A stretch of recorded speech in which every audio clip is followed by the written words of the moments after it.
Hello, everyone. This is episode 24 of the Dresden Files podcast, a member of the Broken Jars Network. And we don't have much news for this time, except Justin had something to say, so Justin, take it away. Yeah, so I was going to bring up a slightly unrelated and got more related when I looked into it. Today's free RPG day, and DriveThruRPG.com has some free RPGs, but they also are doing a sale on Dark and Urban Fantasy right now, which means that you can get PDF copies of the Dresden Files RPG for, like, stupid cheap. It's about $25, $26 for the pair of them. So if you don't have them already, if you've been interested, that's probably a cheap way to get into it for you. So only today? I don't know if that's only today. I know today's free RPG day, but it seems like they've been having the sale, and it just happened to coincide. So I'm just thinking that sale, if it was only today, I'm sure these many live viewers we have would appreciate it. Right. Yeah. All two of I better you. get on the ball uploading it tonight so that people might get the warning of it. All right. Now we have a new guest named Trevor. So, Trevor, tell us your favorite 3 books and your favorite character. Okay, favorite 3 books in no particular order, probably Deadbeat, Changes, and Proven Guilty.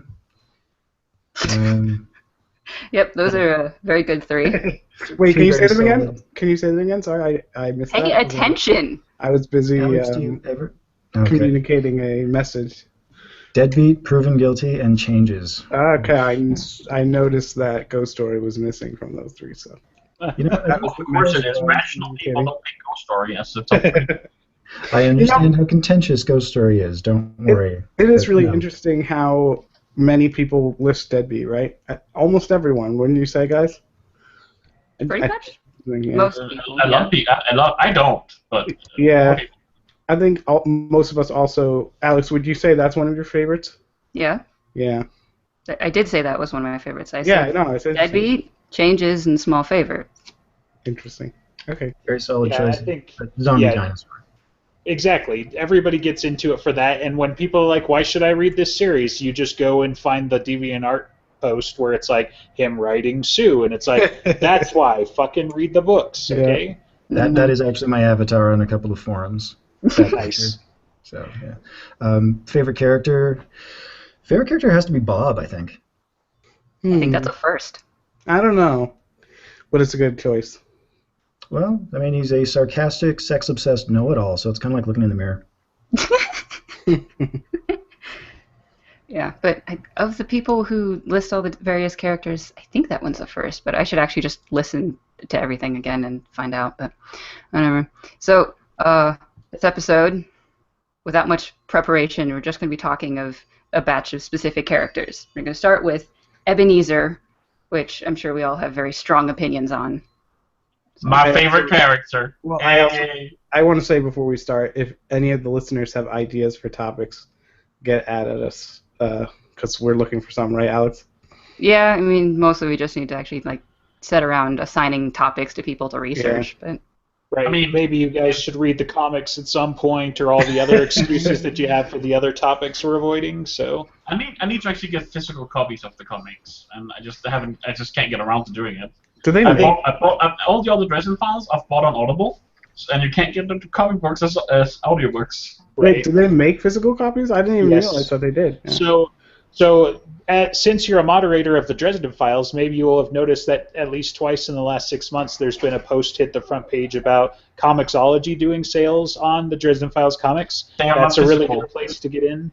So But that's not physical. I'm pretty sure they were. I thought that's where I got mine from. Comixology is digital, I'm pretty sure. Yeah, I checked Okay. it out because it was like $25 for all of it. I was like, oh hell yeah! But yeah, I they don't know if they make were physical not copies. I don't think they do. It'd be I'll have hard to to go find. look then where I got mine, because I thought that's where I got about half of them, the other half Amazon. So just keep an eye out. But Cool. Okay, Ebenezer. so back to Ebenezer. He's gonna Yeah. die. He's gonna die just like Murphy's gonna die. Ebenezer. No, we found Murphy's not going to die. We found out Murphy don't die. All right, but seriously, I'm starting this conversation off. I mean, it's kind of an agreed upon thing that he's gonna die, right? Because he's kind of done with his story, right? How no. the fuck do you know if he's I done hear with people the story? say that all the time, that he's Oh. like the next person to die. Hey, Jim, nice. You're on the show early. Yeah, right.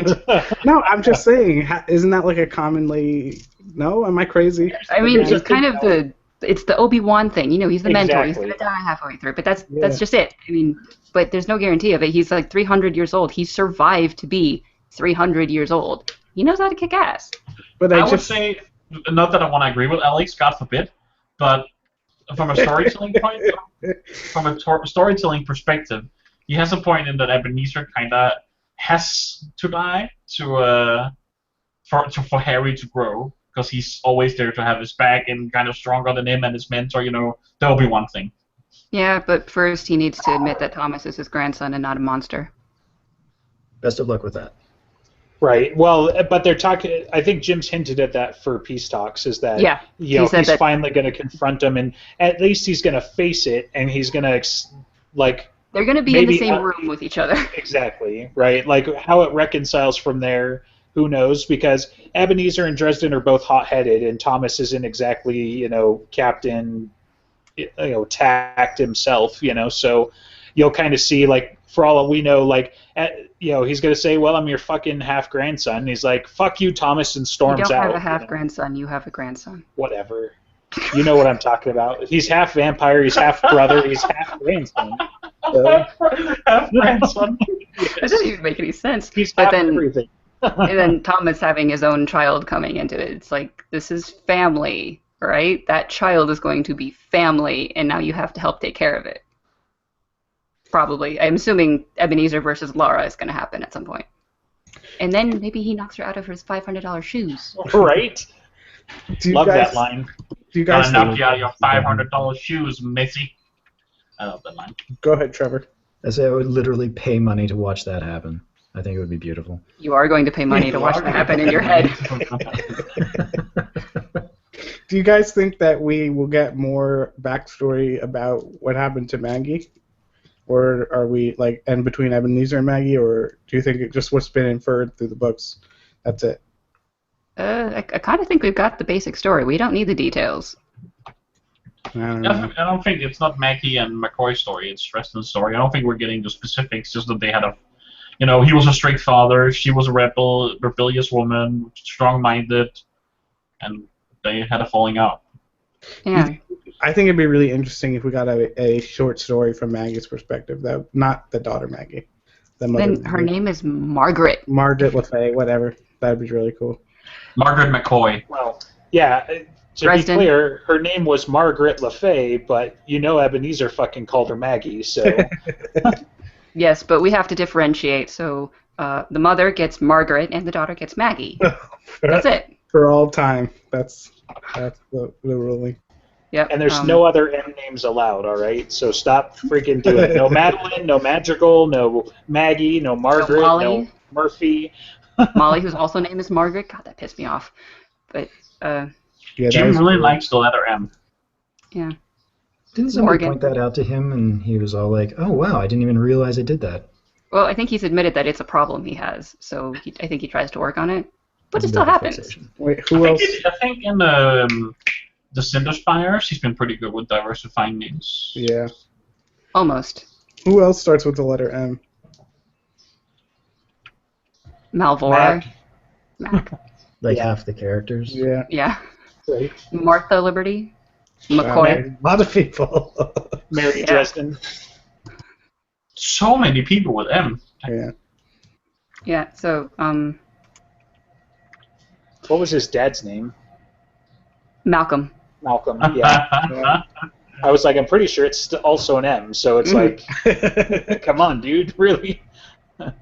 Yeah, but about Margaret short story, that would be very interesting. But the core thing I want to know about her is whatever the fuck was the details of her bargain with Leah. Yeah. That's it. Everything Yeah. else, it's like I know the generalities. Well, I'd still That's like fine. to see something but that's what I was talking about between her and the Daddy Wraith. What's his name? He doesn't have a name actually. Really? They never said his name? Not that I know of. He just gets called Papa Wraith or Lord Wraith, and that is it. I That's have weird. never caught a name for him. That's weird. I wonder Yeah. if it's on purpose. I just finished Blood Rights actually like 2 days ago, and, well, hell, yesterday, I think. And yeah, I don't remember him having a name. Yeah. Nothing on the wiki either about a name. Nice. Wow. Interesting. That could be something that gets revealed at some point, or maybe he was just really irritated trying to figure out a name during Blood Rights and did away with it. And God, I hate coming up with names for characters, but As long as He's like, all of these names I got starts with M. A fucking Blood Wraith. Right. Well, maybe that is his first name. So those titles come from somewhere. Trevor, what were you saying? Sorry. No, I was just going to say, as long as it doesn't start with M, or that it probably did start with M, and somebody caught it and was like, dude, maybe you should lay off just a little bit. yeah. But I mean, I don't know. We kind of have the details of that enough, except we don't have all of it because whatever fuck is going on with his library that we need to know about and how he got involved with the Outsiders. But I don't think that is a specific thing for Margaret. You know? I think we can find that out probably through Lara. Yeah. What about his library? He has a library, and no one else is allowed in it. And it is mentioned once in Blood Rights and never ever again. Do you think that's just a oversight? But Jim was like, oh, the No. secret library, and then he forgets about it. No. I mean, that's happened, right, No. Chauncey? That's not an oversight. I insist, I don't know if it's an that oversight. we will see Chauncey again someday. It just might be something that he thought like an avenue he thought he was going to go down, and then he was like, never mind. Yeah, but he probably will deal with it in some way. If anything, he'll say that Chauncey got exploded and he's never coming back. But there's going to be something that ties it up. And that hint, that specific hint about Wraith's library was tied up with his talk with Thomas about Margaret. That's coming back eventually. I Jim guess. has always said that he's way too lazy to include something that's not going to pay off later, so you're probably right. I know I'm right. I know I'm right. I'm a writer too, I know. Who else would you guys want to see short stories based on their point of view? I'm definitely Ebenezer's one of my tops for sure Yeah. because I was thinking about it. So like I want to say Ebenezer is one of my favorite characters, and I was trying to quantify that and just figure out where he is, and I think he's probably just my favorite, not Scooby, right? Like if you take out Michael and Thomas and Karen and all the regulars and that sort of thing, he's my favorite kind of safety, and especially in Blood Rights, like his interactions with Kincaid and everything. And when Harry finally gets to confront him over Casa Verde and everything, or Casa Verde, sorry, it just talk about like Madrid and all these fucking places, Krakatoa. Like he fucked up some of the biggest explosions in history. I didn't get all those references he made, by the way. I'm bad at my world history, but. So I think there was a post in the subreddit about it actually because Elder Gruff was doing a breakdown of like Ebenezer's history as well and like what we can kind of talk about. And I forget what it was in Madrid, but it was like thousands of people died. If I remember I think right. I know what it is. I think it was an earthquake. Right. I didn't research this in any way, but I think it was an earthquake, and it killed thousands of people, or like a crazy amount of people in the area, including most of the churches, but the whorehouses were left safe. Nice. Yeah, so that's an interesting thing, but like Krakatoa is one of them that he claims, right? And Krakatoa was a massive volcanic explosion. Tunguska is the 1905, if I remember right, was the something exploded in the middle of Siberia and Russia, and it took them. I think it was a meteorite hit. It was kind of like No, it was boom. Ebenezer. So it was Ebenezer. Oh yes, but he could have just pulled a meteorite down to the earth and it's like fuck you. What Right. That reminds me, what from what I have gathered on my own is that like Ebenezer's specialty is kind of like pulling magic, like gravity, I thought he just stuck to earth magic mostly. I thought Yeah. that was a description. I mean, I don't earth know. magic I think encompasses gravity in weird ways, but I guess since Harry does some earth magic where he actually makes gravity go away and concentrate in one area and it changes.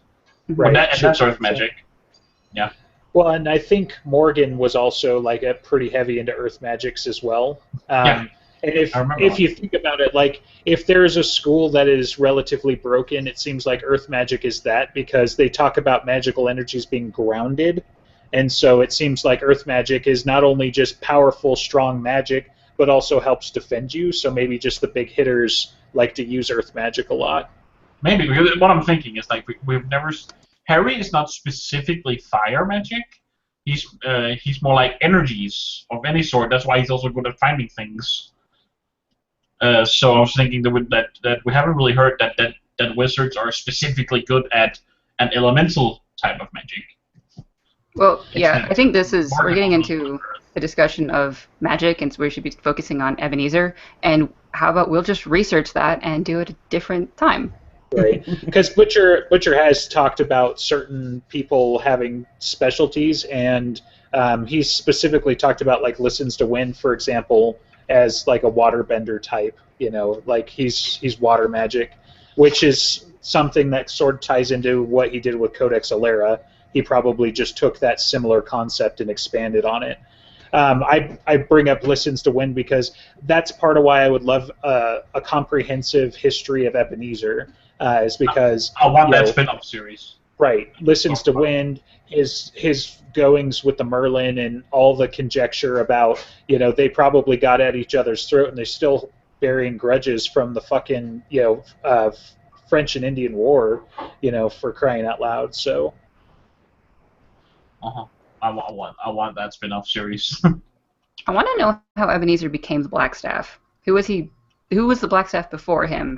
How do we pass on the Blackstaff? And therefore, why did it go to him when so many on the senior council didn't like him? I'm thinking the Blackstaff, the one who holds it, gets to choose. Yeah, I mean, that would be decent, but there's still, he had a significant amount of power when the Merlin didn't want him to do it, and also Merlin's lackeys didn't want him to do it. right, well, the open question is has he been the Blackstaff for longer than the Merlin's been the Merlin? Because, you know, maybe he has just been there longer, and maybe he is older than the Merlin. He just never stepped up to take over. The way I'm remembering it anyway is that it's an office. I'm a little hesitant on whether or not it was elected, but part of it was somebody has to volunteer, and everybody else has to think that he won't just go fucking crazy with the power. But the way he kind of describes it, it's, you know, like you're the hitter. He literally says hitter for the White Council, and, you know, it's an extra, you know, extrajudicial from their perspective set of powers. So pretty much the White Council still has to think that you're on their side, you know, that you're not just going crazy and doing whatever the hell you want with it. Well, I'm going to quote Ebenezer, is like, what's the point of having the ability to tell them to go fuck themselves if you don't ever use it? So, yeah, he has the ability to ignore what they want to do. He doesn't have to be on their side, which is an incredible amount of power that he has. I think you're stretching what actually was the context of that conversation, because Probably.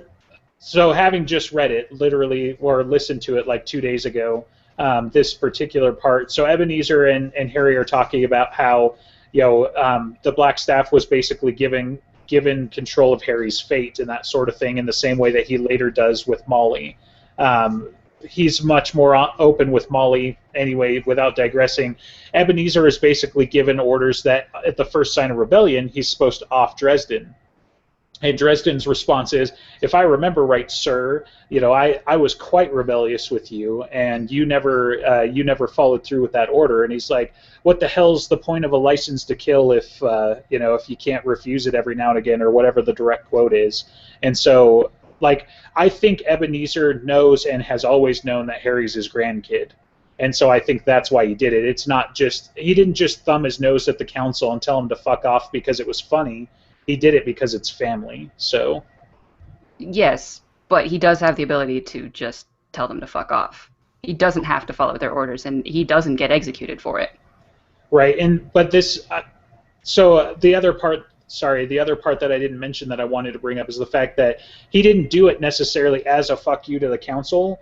Like, he just didn't tell them.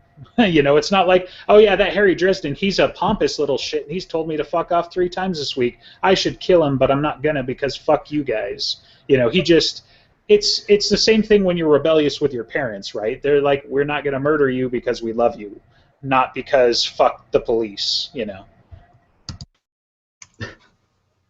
I mean, he does also tell them to go. He tells Ancient Mai to go where he's like. He tells her where she can stick it when they're like on the island, and they're like, "Let's get him, arrest him." He's like, "Nope." Yeah, So, I really enjoyed Ebenezer and Listens to Win ganging up on Ancient Mai because she was being an insufferable bitch. I think Ancient Mai is just born that way. Yeah, am I a bad woman for calling another woman a bitch? Am I a bad feminist? Do you guys Yes. think that? Do You don't get to judge because you're a man. Do you guys think that Ebenezer could? Then why ask the question? Do you guys think that Ebenezer could beat the Merlin? Ebenezer's my favorite character, and I know the Merlin is really strong, but I think Ebenezer's stronger. No, I don't have much to base this on. It's just a feeling. Okay. I don't know. Jim has been asked the question, could Harry beat the Merlin? I think it was Harry versus Merlin, in which case he said that no, he has absolutely no shot. He would just like think badly at him and then Harry dies, kind of a thing. But then what if you scale Harry versus Ebenezer? How much more powerful is one versus the other? And then you might have a chance at figuring it out. McCoy would. I don't know with new Harry with winter. I think McCoy would still wipe the floor with him. Yeah, Probably. I think Butcher specifically said like 1 in 20 maybe Harry would get lucky and pull one up over the Merlin. Like that's how slim his chances are. But I think the question when you're pitting two White Council types against each other, but when one of them's McCoy, is you got to ask yourself what's the Merlin going to do to stop him? Is he going to hold all the way to the first law of magic where Ebenezer doesn't have to? But You it would know, be so- self-defense. Now that we're getting into, fighting. I mean, that self-defense thing only worked like what, one time with Harry? Yeah, That's someone it. would need to advocate for the Merlin, take him under his wing, and train But he's him and already a stuff. full member of the White Council, isn't it? Just like you did. Nope, no wait. Like, can a full member of the White Council kill with magic and not be executed? I can see the ignorance and self-defense argument for Harry, but what about, like, for a full member already? Yeah, it's just after, like, I was truly going to die, I had to kill him, yes, I had to butcher him as well. I'm sure of it. I don't know. It would be very strange for anyone trying to come up against the Merlin saying, you broke a law of magic, now we have to kill you, especially since the Merlin is the most powerful human mage on the planet. So, I kind of thought that was No the one point can. of having a council and not just a Merlin, so there was a council to keep this guy a bit in check, so there's more than one opinion. yes, but it's kind of I'm more getting at the power level of being the Merlin means you are the most powerful wizard on the planet. Second most. What? I don't think that's true. I That thought is it's just. it's the way I it's just- implied versus because of the way it's written. It is implied, but I mean, I thought it just like- it just meant you're the leader of the White Council. I don't necessarily. it also means you're really strong, but Yeah, you're definitely one of the strongest, but I don't know if it necessarily means you are the strongest. I think It's- all members on the council except Suit Mad Boring Face is What? it's pretty powerful. Trevor, what were you saying? So, I think the way Harry actually says it in Summer Night is the Merlin is pretty much the most powerful mortal on Earth, but he doesn't really define that power because it's a balance between Yeah. actual magical power and political influence. Yeah, I think he says it again though. I'm gonna guess in Turncoat when they have to be, oh, I have to work with you, fuck this, and it's like the most powerful wizard on the planet needs me for help. Woohoo! But I think it's like saying the president is the most powerful person in the world. It could be either Exactly. way. He could be the most powerful wizard. Definitely, it's possible. Right, because my argument there is that I would put Ivy against the Merlin. So Yeah, I think Ivy would. She win. counts. Ivy would take him. Yeah. you know, Harry, it says that she's at least senior council level, so how much she was still Yeah. holding back, we'll never know, I guess. But Also, I'm personally of the belief that Butters is wrong about the power behind the White Knight, and that Harry is actually up there in possibly senior council power. So maybe I'm wrong. I also think he's wrong. I don't know if he's up at senior council power, but I he's think he's definitely wrong. really powerful. Yeah. Alex probably disagrees. I'm not sure what you're talking about. Are you talking about How Winter that- Knight? Yeah, Butters? like Butters basically says that the Winter Knight's mantle doesn't actually give you more power. It just negates the human checks of. Okay. That conversation, he's talking about like the physical power, like the ability to lift a car. That is everything that's human. Just that the inhibitions are no longer there. That's the what he's meaning for that. But he does have the power of winter when he channels it, and that changes. I think that's a separate avenue of power. But it wasn't it physical when Harry did that big ass leap in Cold Days when he embraces the winter power fully? Yeah, that would be physical, but like the. But that was more than any human would ever do without any restraint. Well, apparently not if you have the winter mantle. It's like all of the inhibitions are gone. But I think that there's also inhibition or whatever, some kind of restraint that protects wizards and witches from using their power to the point where it kills them. I don't know, they can use their power to the point where they kill them. Kills them. I don't think you were there for that episode. You should go listen to it again. I mean, Harry nearly kills himself. But he's like realizing that he's reaching that limit, right? No. He blacks out because he has no more power left. I'm sorry. This is before. Is this before or after he gets the Winter Mantle? After.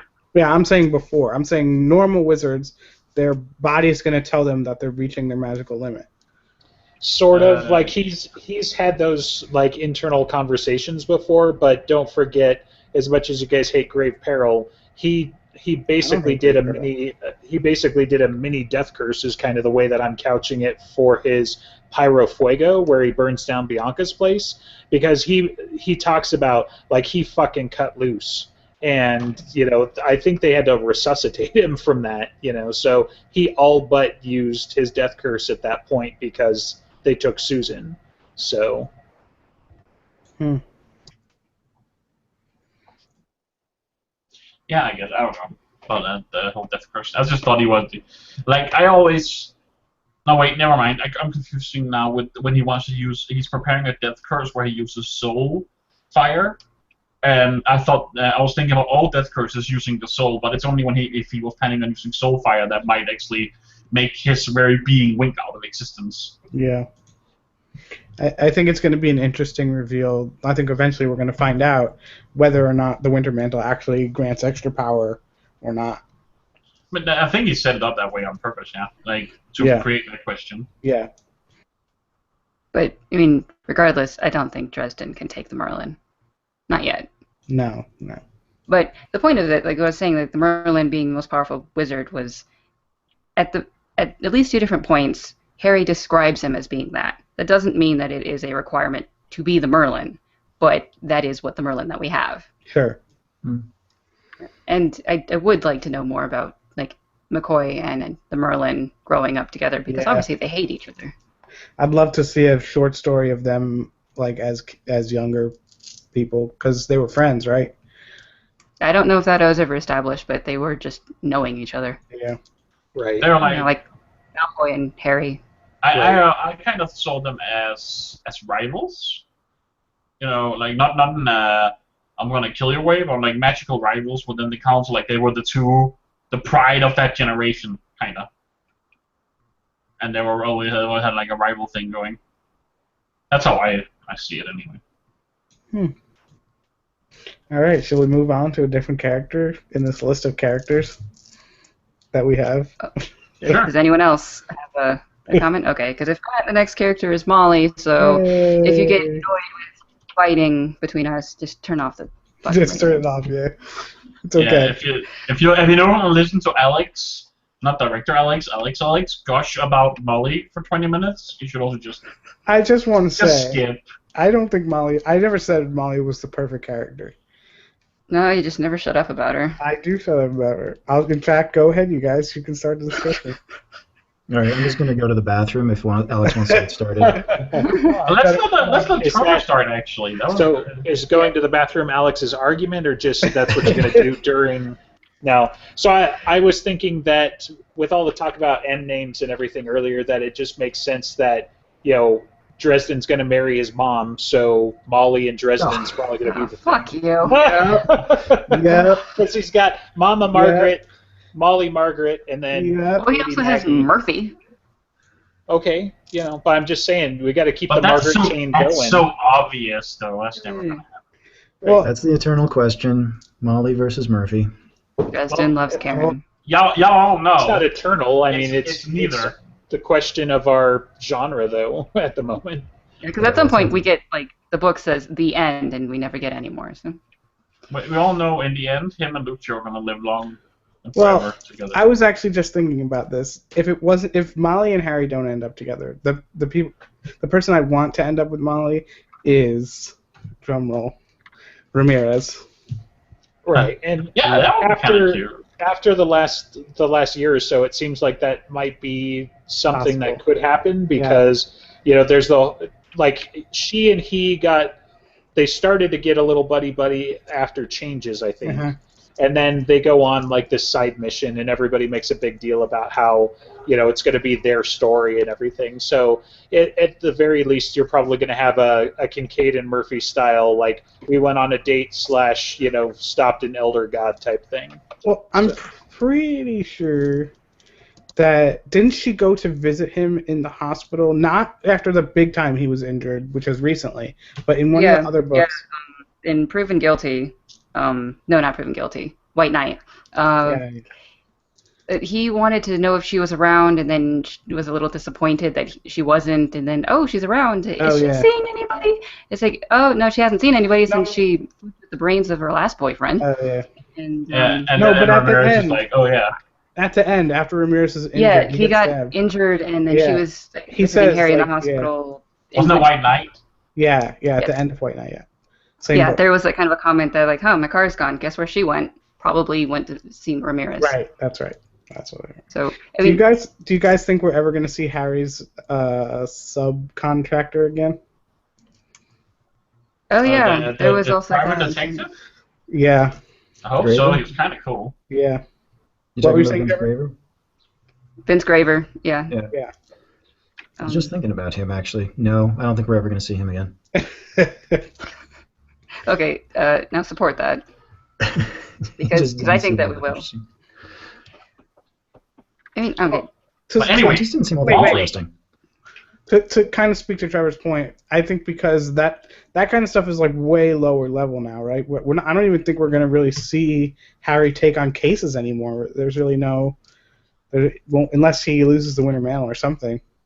Okay, Butcher says that we have 20 case books and then the 3 apocalyptic I mean, trilogy. cases in quotes. Cases where someone. He calls he's them a case PI. books. Damn Yeah, it. but these my books God. have been case books, and he's not taking a private eye case. You guys. So I'm thinking.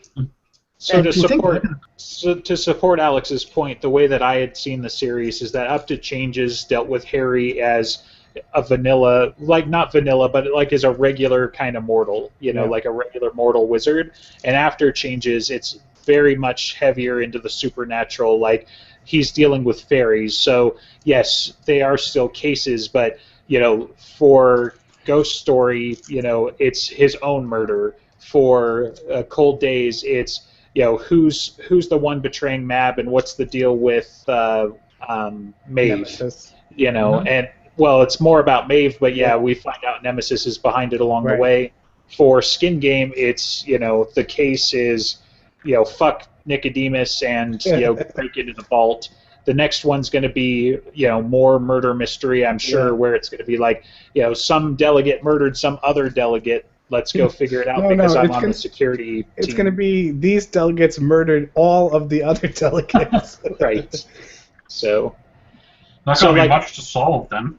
it'll be cases, but I don't know if there's a lot of room for Vince, and that's kind of the thing. Is like Harry's moved more and more away from vanilla mortal kind. He's not dealing with SI anymore. He brings Karen in occasionally, like we saw in Skin Game, but she was way the fuck out of her league. Yeah. So Yes, but there's a specific thing that Vince Graver can be doing because he's not a cop. He hasn't been a cop in years. He was just a private eye. He can be working for Marcone and the Brighter Future Society. That's possible. He would. If I remember his character correctly, I mean, Dread of Future Society, maybe, But I would think he would be very objection, like not working for my home, much like Karen. Yeah.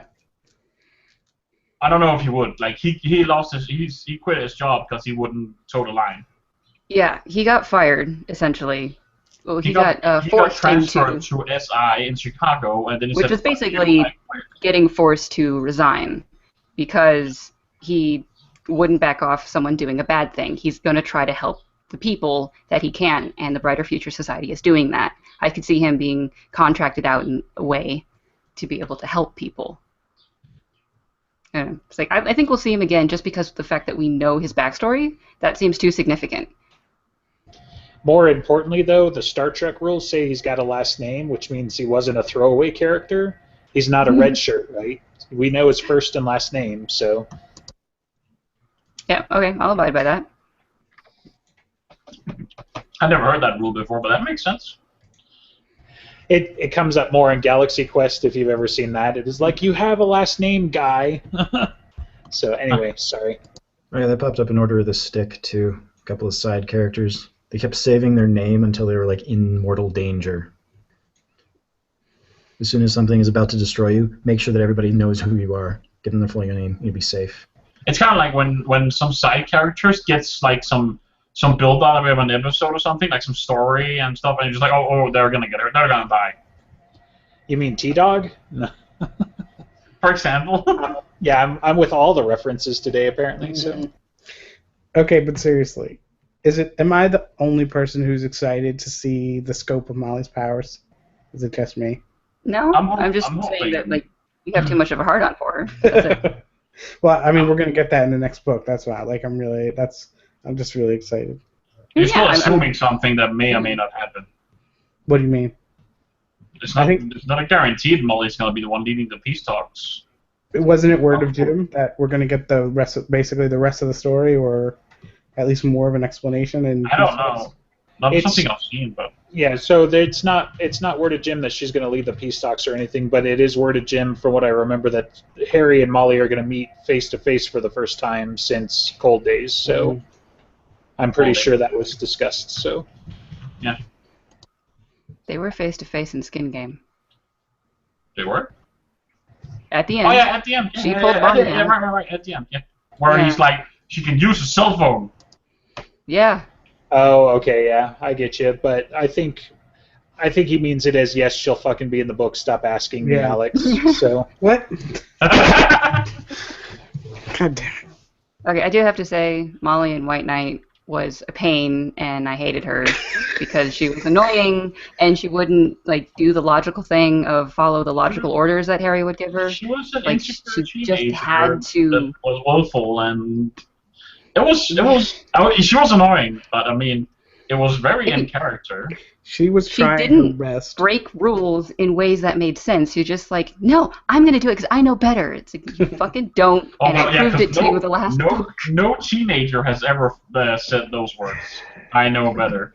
No, because Alex was the person who was 10 years old and was reading the newspaper at 7 a.m. on Saturday morning instead of... I never woke up at 7 a.m. at 10. I'm just kidding.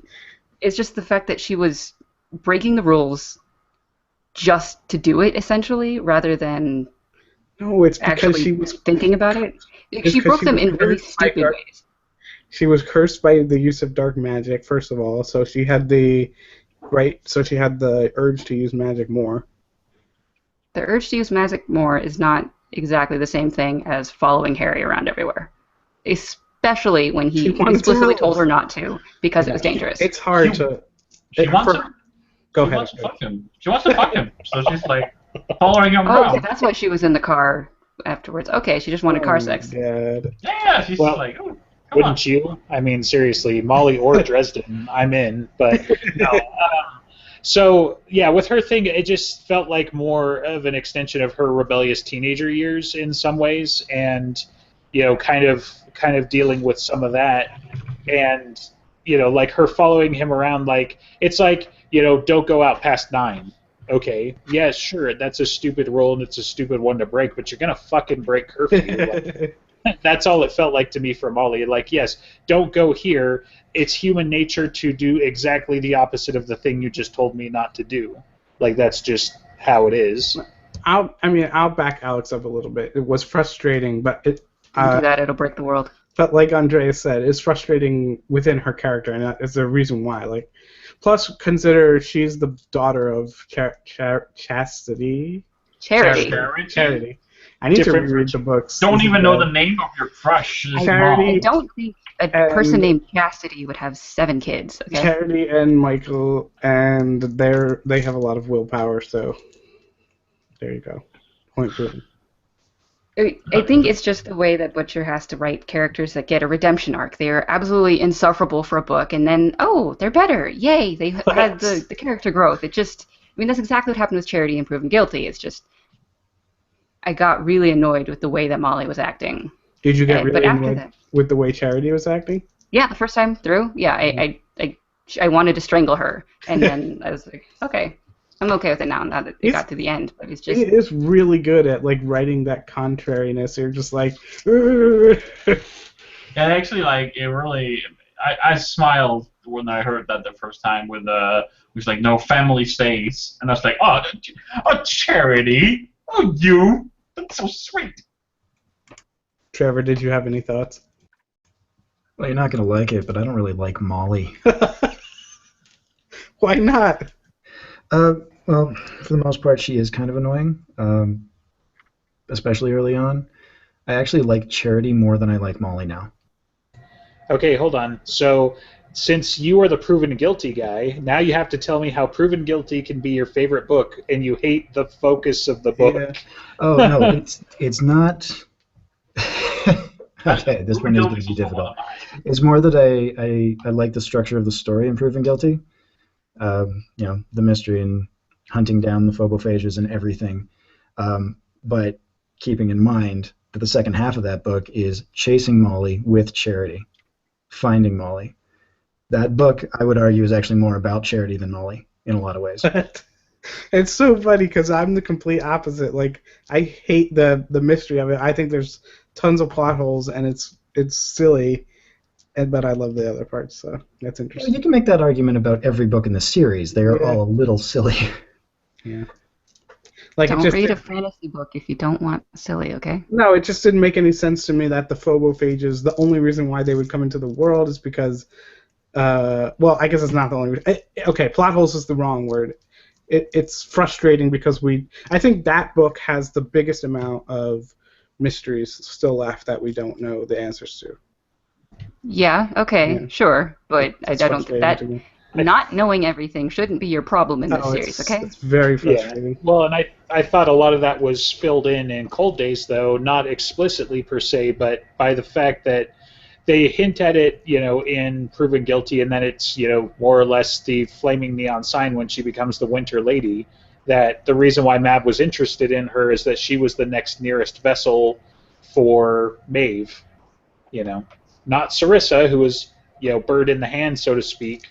She needed Molly. Yeah, I don't know. There's other stuff. That's But yeah, still... I mean, like I don't. I think Molly is a decent character. I don't. I'm not all fanboy like Alex. I think she's interesting. I like her as a person, if you can say that. Like I like Molly. I like her character development. I think she's pretty neat. I don't think, like, one of my biggest gripes with her is because so many people want them to end up together, like Alex, and I just really don't. I don't like it. All right. Wait, one more question, and I think we should move on because there's other characters, I guess. We don't have to get to them, though. It's fine. That's true. Yeah. Do you guys think it was a good writing character decision to make her the Winter Lady? I think Very it was interesting. all a plan. And yeah, definitely planned. It was the plan all along, because if you go back to Grave Peril, Leah wants Michael to trade Molly for Amarachius. So it was all the way in book 3. The plan all along. I mean, you mean the plan for Butcher all along? Yes, but I don't also think I it think was. I think Yeah. it was not a plan from Matt all along. I mean, like, it was like a backup plan. obviously it can be a backup plan in the fact that Leah wanted Molly, at the very least. It could imply that Mab I had don't- interest in Molly, but it's I don't. that I think Leah was like rebellious there towards Mab. Like she even tried to overthrow her, and that didn't go so well. not Like, in that's- grave peril. She hadn't been nemesised yet. It was just that like Leah wanted Molly, who apparently develops magical abilities. That is a really important commodity for fairies. So that's why she wanted it. It's like all the way in book 3, Molly was known to have those abilities by at least the fairies, and therefore they can make her into the vessel that they needed to for winter. Okay. Yeah. Okay, that makes sense. I guess, yeah. Yeah, so just to circle back a little bit as well, like so my whole thing about the Molly ship isn't that I hate Molly or that I don't think that she's a good fit for Dresden or any of that nonsense. But I was on board. Sad. You want me to be sad? No, I was on board with the whole relationship with Karen since very early into the series, and that it was the thing that made the most sense. And especially after Blood Rights, you see the tones there, and very early in Deadbeat when she comes over and she's basically like, I'm going to go on a date with Kincaid, and there's all that tension. Like, Molly came in well after that was established, and so it was sort of like, we need a love triangle, and we're going to make it weird because, Dresden's old enough to have changed her diapers, and, Karen is established, he's just too much of a nice guy to, go and tell her how he feels until fucking book 15 for some reason. So... All right, I'm going to say it here and now. I think Molly and Harry makes just as much sense as Murphy and Harry.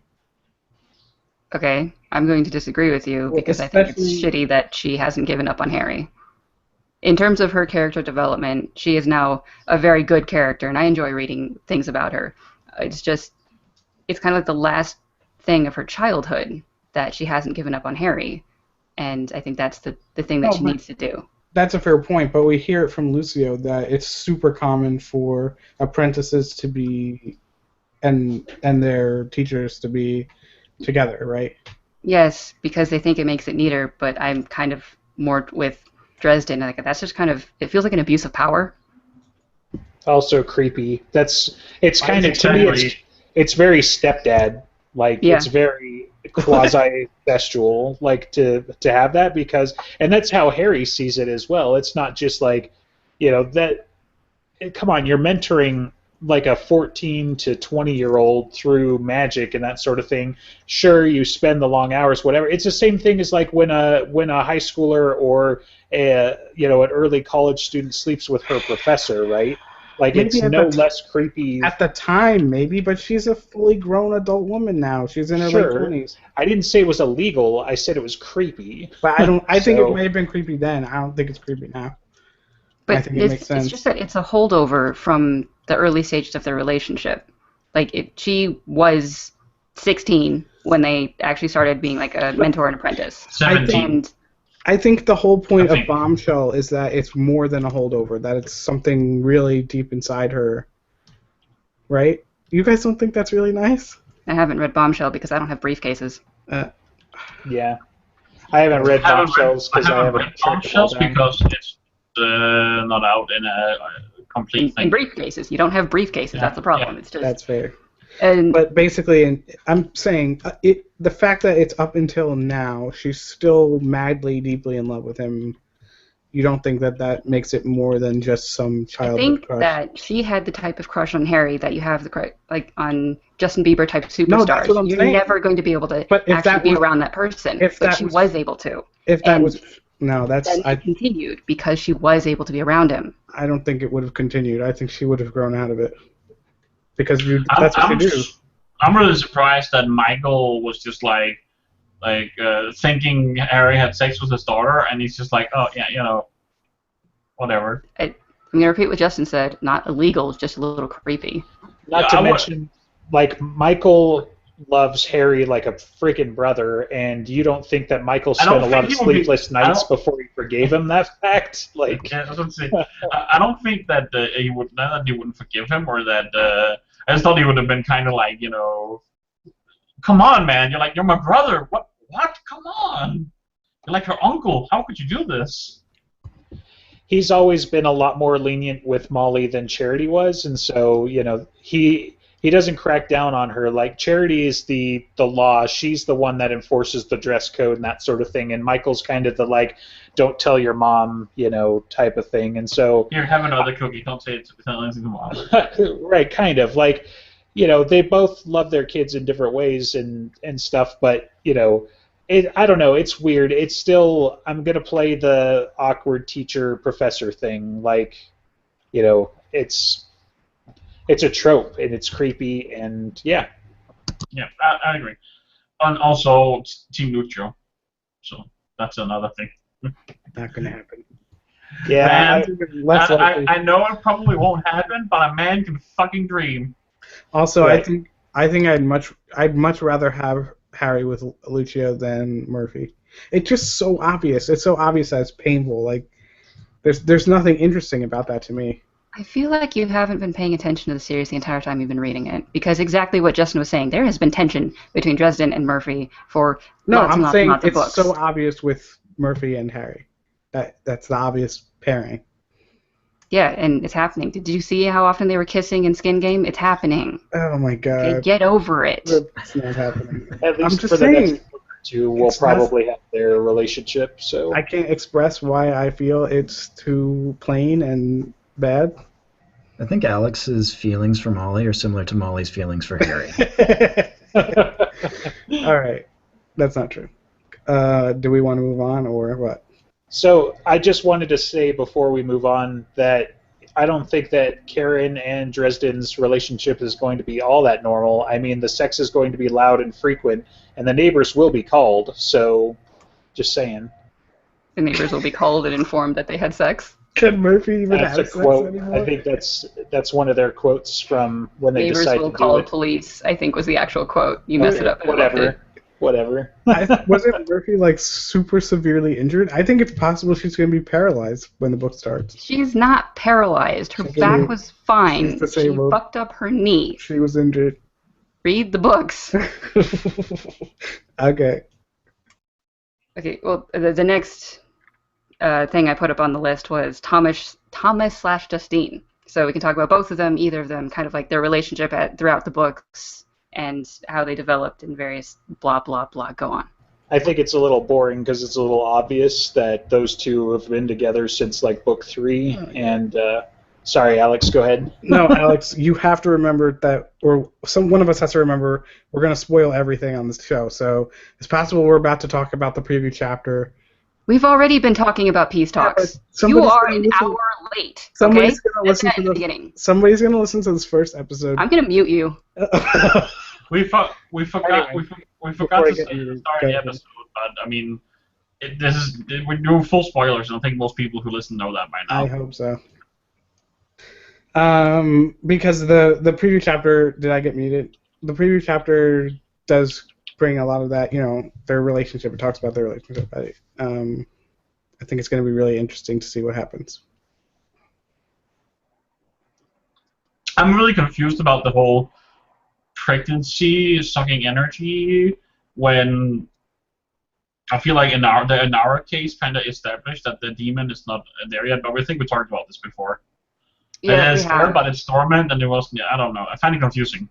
So it's just kind of like it's there and it's dormant, but then it's possible it can be woken up and permanently part of her, or it can like be killed.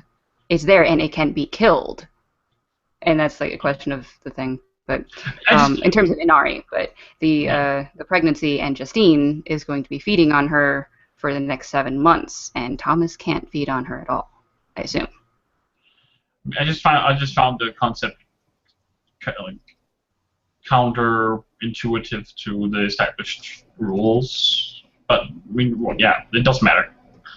I'm just confused by it. But that's me.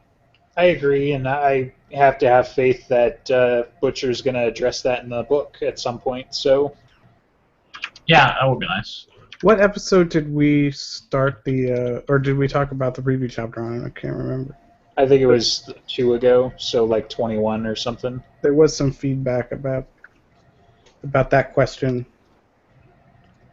Anyway, Trevor? I don't remember. Well, and I thought Priscilla actually said on the subreddit that several of the beta testers or beta readers had brought that up with him, so that he may yet still change it, or he may further explain it somewhere. Okay. Have we had this guy FDCT on the show before? No, stop talking shop talk. What? Okay, because he's saying that. Damn it.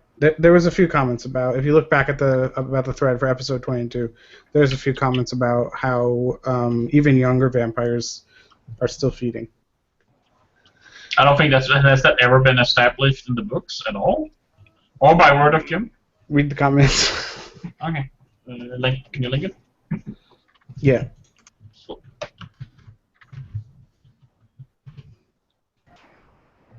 Trevor, do you have opinions you'd like to share? When it comes to Thomas, I think it's kind of interesting the way that Harry is sometimes playing Big Brother to him. Like, they kind of alternate who is the responsible one, mostly because Thomas has such self-control issues and always has. And watching him kind of fall apart at the end of Changes, and you realize Harry's just taken on this new responsibility because he's not going to let a member of his family kind of fade away. Watching their relationship is kind of depressing and inspiring at the same time. It's because of the way that they each, like, Thomas's family. Thomas actually has a family, and yet it is possibly the single most fucked up family you could ever come across. Whereas Harry is like, everything in life is based around family, and if somebody is family, then you fight for them, you do everything you possibly can. I don't know, it's the most complicated relationship I think I've ever read about. Yeah, I do have to say I loved their reunion in Cold Days, both in the emotions and them just insulting each other for like an hour. Right. Thomas and Harry, and Thomas's family relationships in general, he just puts the fun in dysfunctional, so. Nice one.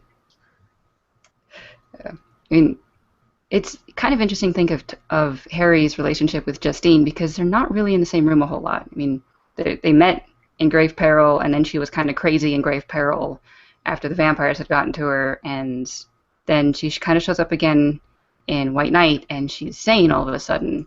And then Harry's not really in the real room when in Ghost Story, and Justine is taking over Thomas's nutrition sexually, and then it's like, okay, now she's pregnant. It's like, they have been tangentially family to each other, but they don't have a real relationship, not in any of the real context ways, I think the most time they've ever spent together was in that basement in Grave Peril. Yeah, and she was naked. It's kind of weird. And then she, like, oh, thank you for saving me. Here I am with the bow. Basement in Grave Peril, what happened there? What was that? That was, when the vampires took her in Dresden. Go ahead, Trevor. Sorry, just before Harry makes with the fire and kind of gives yeah. Where it is implied Harry gets raped. Or at least eaten a lot. I'm wondering, do you guys think it would have been more interesting if, instead of using Molly as the one that shows what happens when Thomas loses control, if they had used Harry instead? Like, I feel like they used Molly because they couldn't use Harry. Are you talking about, like, in Changes when Thomas starts to feed on her? Yes. Thomas isn't interested in men, therefore it wouldn't have happened. Well, I thought Probably the whole not. idea was if they were so hungry, they would feed on anyone. They probably would, but he wasn't that hungry. I mean, he still had some He might consciousness. be interested in Molly, but he would never feed on her ever. He could stop himself. Yeah, but he has to be. I think he would have to be mindlessly hungry to go against his own preference.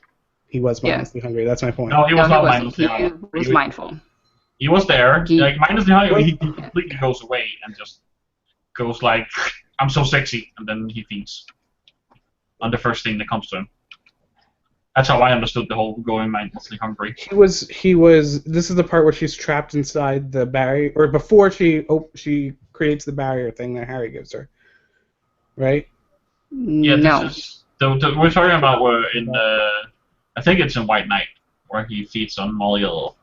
No, Where no, they no, have no, a no. soul That's not what I'm gaze. talking about. There is a part in Changes where Harry gives her the barrier thing that no one can pass through until she lowers it, and the reason why she No, pops it up is. What do you no, mean? that Yes. happened in Turncoat. That's Okay, Turncoat, though. But okay, yeah. Turncoat. And the reason she pops it up is because he's mindlessly hungry and he's going to feed on her. Yeah, at that point he might have been mindless enough to feed on a man, but we can't know. But okay, in that situation, he was in a room with Molly and Morgan, and we have no idea he was actually paying attention to. We just assume that it was Molly because we know his preference. Right. I mean, he He could would have choose a killed woman. Morgan at that time, so who knows? Yeah. No, I was I think previously that I'm talking saying. about Changes. So. I think Jim was using Molly as a substitute for Harry because maybe that's a thing that would be too graphic for the readers. Or just I too don't know much. because they've implied that white court vampires aren't that particular. Some of them are, but they'll feed on men as well. I mean, it just may be a thing that Butcher just decided not to go down that road. I mean, he seems pretty traditionalist, so Yeah. Well, we don't get a lot of White Court males kind of featured in the series because Wraith had a nasty habit of killing them.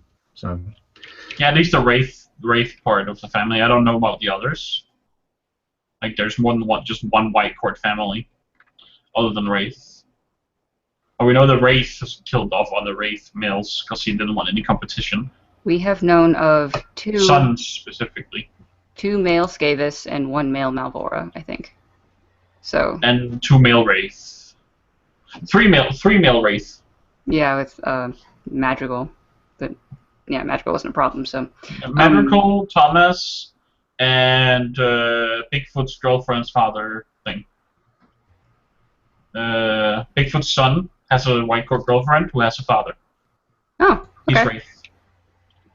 I think her name was Connie or something from what I was reading on that other post.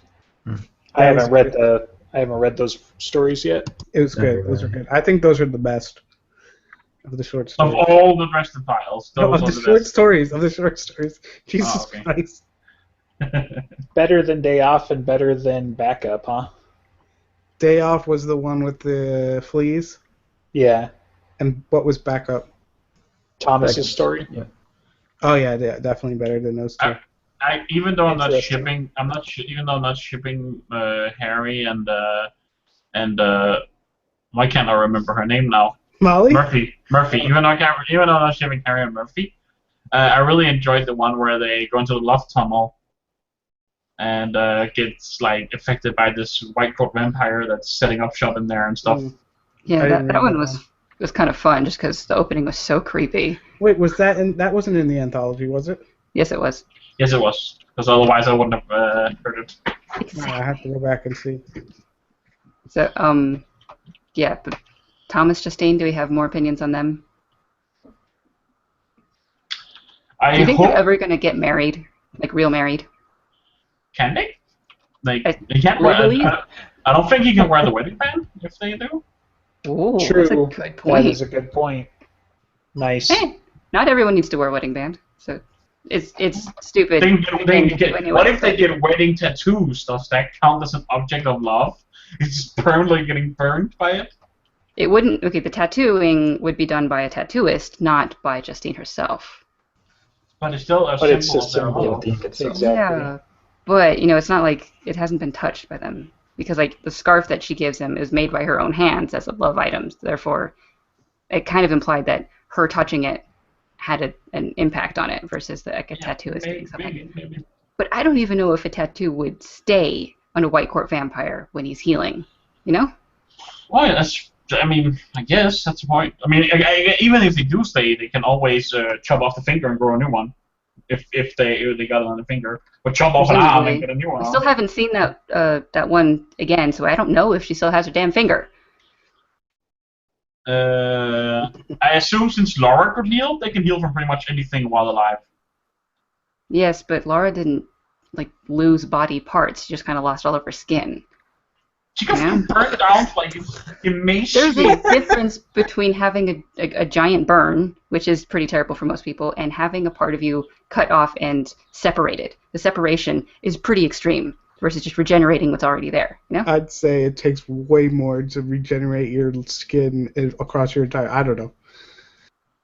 I think if they can do that, they can regenerate a limb. But they can get piercings.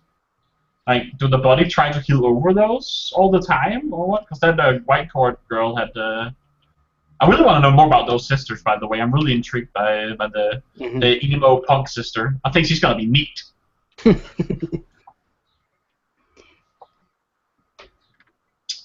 So, do we have more topics on Thomas and Justine? Should we end it? Are we done? This is great podcasting. Great ending. Are we done? Can I go now? I don't know. It's like we always have like this fizzling thing, which it kind of seems like we're doing now. Trevor, say something because you just give us your opinion. Oh God! All right, you got my opinion on Thomas. Justine, I actually like. I actually really enjoyed her appearance in Bombshells and Even Hand, both of which have not been compiled yet. But I really hated her in Grave Peril, probably because she was so completely nutty in that. But after that, I mean, I don't know what exactly happened, but she seems to be perfectly normal now. But she's also... Maybe that's permanent feeding, or that big feeding Thomas did The something to her chemistry brain hair? chemistry. One can only hope. Because she's less psychotic now, which is wonderful. Yeah, she actually seems like, considering who she hangs around with, like a pretty decent person. It's pretty surprising. I mean, has everybody read Even Hand, or has nobody read it? No, Which but one is that? I kind of know the gist of it. That's the one that's focused on Morcone. The one where Justine is in it and the Fomor and Yeah. yeah, I have. That's in the anthology. Okay. Yeah. It is in the. I have heard it. It's in Dark and Stormy Nights. It's One not of those. Inside Jobs. Yeah, it's in a separate anthology. Did I borrow it then? I don't know. I know I've listened to it. I'm pretty sure. Yeah, but it's like Justine interacting with Marcone, and she can tell or like, figures out that he is really overpowered in certain ways and preparing for magical people, which is mentioned in Skin Game when they're talking getting into the vault, that he has prepared in order to like make specific traps for magical people. I think it's brought up in what's the one where they have to protect the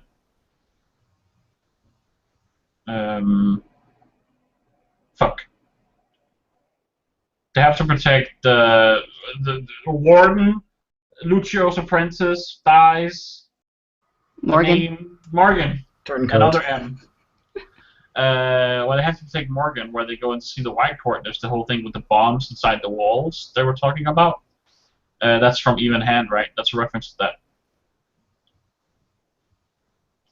So does that happen before that book? Even Hand? I kind of got the impression that Justine got the idea from Marcone and told Lara about it. That's why there are bombs in the walls in the book. That makes sense. I think Even Hand takes place like around the same time as Ghost Story, though. And That kind of makes sense if it's involving Fomor.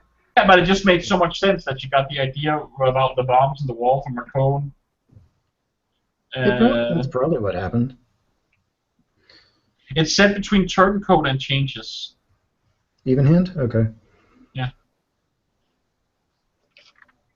No, that doesn't make sense because the Fomor are already... That story's about the Fomor. It has to be after Changes. But, I mean, the Fomor was around then, but I guess just... We just got a preview of the Fomor there then. Right. I mean, they were around, but they weren't involved until after the events at Chichen Itza, so... But if it's between Turncoat and Changes, she still couldn't have gotten the idea from that. I just thought that was what happened, but I guess I made an assumption and not based in fact. Possibly. Anyway, the point is, I enjoy that story because it's one of the few times we get to see Justine being really intelligent. I mean, it's been implied in the background of a lot of other stories later on that she is actually really sharp, but we never actually get to see her doing something so blatant as like manipulating a baron into protecting her and a bunch of children. This struck me as something that Harry would have done. Yeah, that's nice. But there's also like Marcone does see right through it though, but he still does it.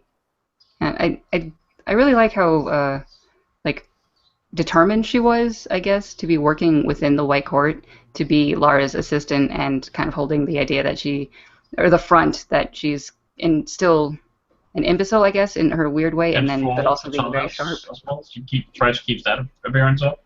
Yeah, it's like she's always is much sharper behind the scenes, and I liked how that was shown. Agreed. Definitely agreed. As a supporting character, she's one of the easier ones to like. Yeah, and I don't know, it'd be interesting for her to take place, or take kind of front stage in peace talks, given everything else. I hope after the apocalypse, Thomas somehow gets freed from his demon, and they live happily ever after. That I've seen that being referenced to with the conspiracy theory that Thomas is going to be the one that gets Amarachius next, and his demon is handled in some way that maybe he can touch Justine normally. Maybe he would be able to wear the wedding band with Amarachius protecting him, especially since he would be using his love of his family and everything. Like, I really like that theory. Yeah. Again, this is just a dream of mine, not based on anything implied in the books, but I think that would be. I just want someone to be happy, and we know Dresden's not going to be happy, so because Jim likes to torture him. Yeah, well, Thomas keeps getting tortured. He's never going to be happy. But we all know Butters is going to die as well, so that's going to be sad. Whatever. Shut your mouth. And Thomas gets tortured because he's the de facto angsty vampire of the series, so he's there for all the ladies, for the Twilight. We have to break the trope, right? But tropes sell books, okay? So is that what your writing teacher tells you? Yeah, kind of. Didn't you notice how like when Jim talks about him writing the Dresden Files, how he's like, I know better, I got a degree, this woman only sold so many books and stuff. And I bet a lot of the stuff she told him to do was typical tropes. That he was like, oh no, I wouldn't do that. That's so tropey. Yeah, and then he does it, and it's like, oh, it sells. That's the story about Bob. Like, he had a character that is like, oh, he's gonna just kind of be the Portageek computer replacement. Okay, but don't make it a talking head, because a talking head is a trope, and that's exactly what he did. So. I love that story. Right. That's actually a story I haven't heard, that one. It's pretty good. Oh yeah, it's great because when I saw he was doing it at a panel or something, and he just gives the look, and he's just like, from her voice, basically, he's telling the story, and it's like, you think you're really clever, don't you? Just that, like, I can't fucking believe you did that. So, but yeah, I guess, if tropes sell books, then that makes sense why the Dresden Files are so popular, because, he's got fucking every trope in there. So, makes sense. Yeah, that reminds me, can we just all, when we talk about him telling stuff, that I don't think every author is good at telling stories in real life. They might be good at making a universe and writing a story, but Jim is insanely good at telling a story. He is. Like if you've ever heard, if anyone here has not heard the one where he talks about the voodoo shaman when he goes to Brazil as a kid. Oh, I love that story too. That story is awesome. I've listened to it like 4 times.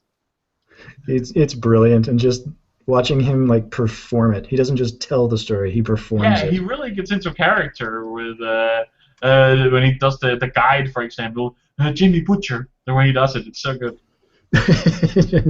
Looking around for the panther in the trees. Yeah, it's brilliant. If you haven't seen it, go find the video now. Yeah.